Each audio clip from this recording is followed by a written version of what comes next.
Hello guys, welcome back to the channel. In this today's video, I'm going to show you how you can recreate Queen White from Alice in a Wonderland in Dress to Impress. Okay, let's get into it guys. This is for the outfit. Okay, and to make the tutorial faster, I'm going to immediately show you the items that you need to choose to create this look. Start from the hairstyle. You can choose this here and then you're going to color it white.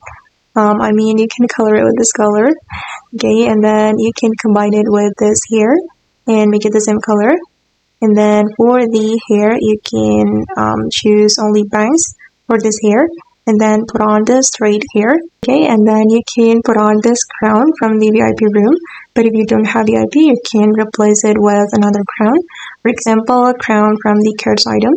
Okay, and you can color it like this for the base and for the diamonds. Okay, and the next one for the corset, you can put on this corset and then you can color it like this. And then you're going to combine it with this top from the Madoka set. And then you're going to remove everything but the gem. And then you're going to color it like this.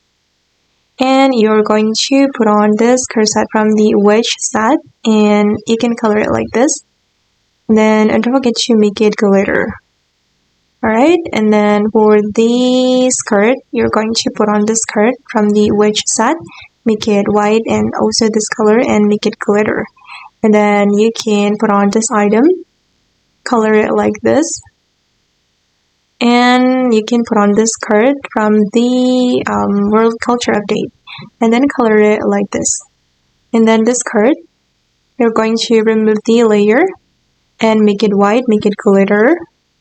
Okay, and then the sleeves from the Madoka set, you're going to make it like this and don't forget to make it glitter. And then for the necklace, put on this necklace, make it white. And for the heels, you can put on this heels from the VIP room. But again, if you don't have VIP, you can replace it with another free heels. Okay, and I think I have already mentioned all the items that we need to put on. And okay guys, that's all the tutorial for today. I hope this video will be useful for you. Thank you so much for watching and bye!